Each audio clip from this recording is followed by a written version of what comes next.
කොහොමද? ආවා Samsung 43යි 5400 model smart TV එකක්. මේකේ ප්‍රශ්න තියෙන්නේ මොකක්ද දන්නවද? ප්‍රශ්න තිබ්බේ සවුන්ඩ්ස් එනවා නෝ පික්චර්.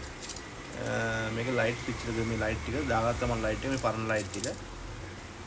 මේකේ ස්ට්‍රිප් දෙකක් තමයි පිච්චිලා. එක ස්ට්‍රිප් එක ලයිට් දෙකක් තමයි පිච්චිලා තිබ්බේ. ඔන්න ඒ දෙක රීප්ලේස් කරලා මේක හදන්න පුළුවන්. එහෙම හැදුවට වැඩක් නැහැ. මොකද මේ ලයිට් වල ලයිෆ් ටයිම් එකක් තියෙනවා. ලයිෆ් ටයිම් එක දැන් ඉවර වෙලා කාලේ තියෙන්නේ. ඉතින් අලුතෙන් මේකට දාගත්ත ලයිට් ටික. ස්මාර්ට් මේක හොඳටම තියෙනවා දැන්. මම මේ පෙන්නන්න ආවේ මේ බෑක් ලයිට් දානවා කියන එක ලේසි වැඩක් නෙවෙයි. මොකද මේකේ ඩිස්ප්ලේ එක තියෙනවා. මේකේ ඩිස්ප්ලේ එක තියෙනවා 4K 43 ඩිස්ප්ලේ එක. කොප් රිබන් තියෙනවා මේකේ.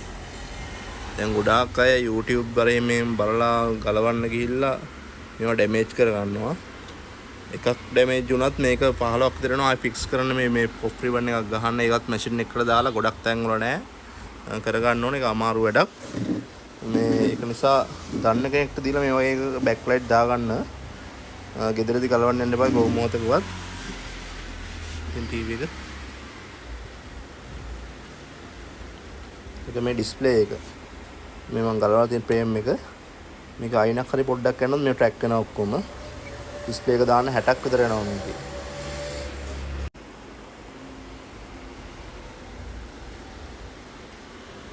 ඩිස්ප්ලේ බෑක් ලයිට් දාලා ඔක්කොම කරලා ඉවරයි